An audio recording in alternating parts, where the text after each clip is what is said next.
Okay, we are, what is this, lesson 10, I think? 11, lesson 11. We are setting new records for slowness in our working through church history. I hope you don't mind that too much. We are reading through some of Ignatius, and trust me, we will pick up the pace after this. I just think it's important to spend a little time with the earliest sources we have. There are just so many other sources later on that we would not be able to spend much time with them, but I think these are the most important. And as you may recall, we got sidetracked a little bit last week, and I almost did predict it, but I was contacted. I did get a Twitter message from a Lutheran, and I told you. So there's some Lutherans that will complain wildly about this, but the general term used to describe Luther's doctrine is consubstantiated. Well, it doesn't matter how clearly you go. The general term used. There are Lutherans who disagree. Doesn't matter as long as you say it. Oh, I know what you're talking about. You know, it's like okay. And like I said, with Luther, and they also objected the idea that there are many Lutheranisms or that Melanchthon, and it's like, I'll leave that to you guys. I think it's just really obvious, but I'm not interested in arguing with you about it. There's one Lutheran guy that's just been hankering for a debate on baptism with him forever, on the Lutheran view of baptism. And it's like, I just don't have any interest.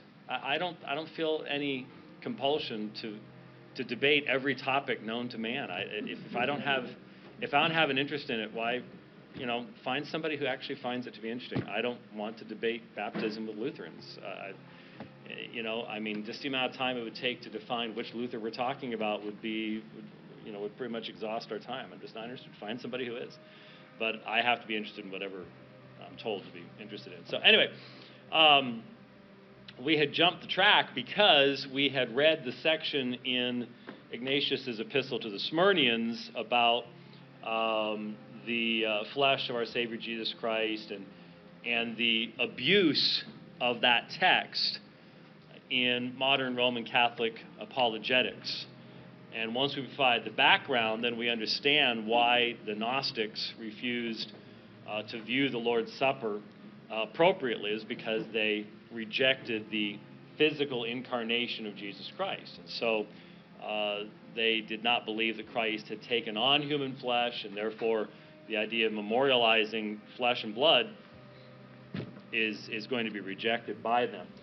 And so once again, just when you see things, well, if you see anything online, and I'm a person who posts a lot of stuff online, but if you see anything online, 99.9% of it's being cut and pasted from someplace else, and it's pretty rare. I have, this is a pretty decent source here, but I'm reading a translation of the Greek text. We can go into the Greek text, but the Greek text has been passed down, and there can be textual variants in the Greek text and things like that. So almost all of us, we have to deal with secondary sources, but we need to keep that in mind. And I just encounter so many people today, and it really concerns me. They'll contact me, and I love everything you do, but this guy told me X, Y, and Z, and man, he's just totally blown me away. Like one thing, and all of a sudden they're teetering. It reminds me a little bit. Anybody ever been to Mexican Hat? Is it Utah? You know what I'm talking about there, near Monument Valley. It's really not anything big and major. It's a big old hat on top of it's a big old rock on top of Little Rock, which eventually some big old storm's going to probably knock over, and there won't be any Mexican Hat left. But it's just a big round. It looks like it's a sombrero, okay? And so it's a big old rock that's sitting on a little rock, which you wouldn't expect it to have been that way. And so they have a little you can pull off and buy a Coke, and it's just really about all there is there.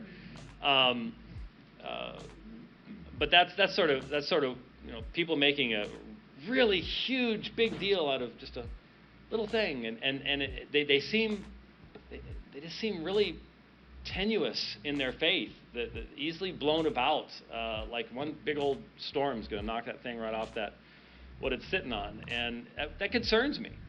I'm not saying we shouldn't think about challenges and think about them seriously and stuff like that, but the speed with which people are just, I saw something on Facebook. It's like, okay, it does make me start wondering if maybe that's what Jesus was referring to. Will I find faith on the earth? And you really start wondering.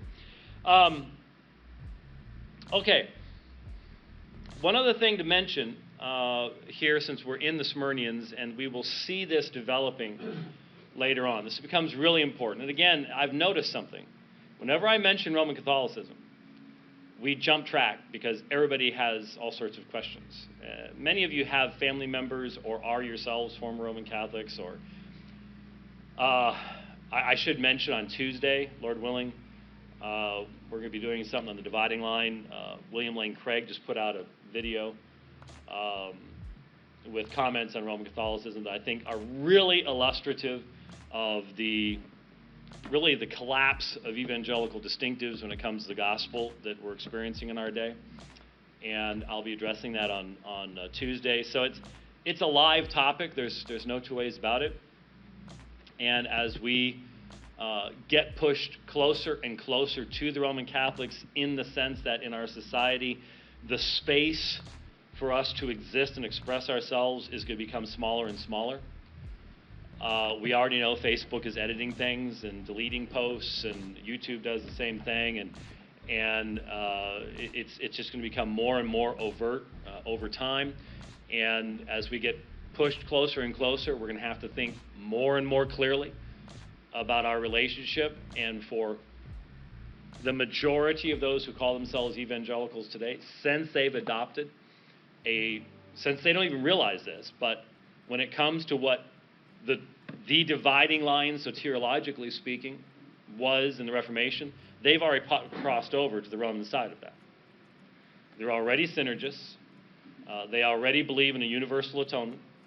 They already have, Luther, in his debate with Erasmus on the nature of the will, said, "You alone of my critics have put your finger upon the real issue. The hinge upon which it all turns was the sovereignty of God and the depravity of man." And they recognized it.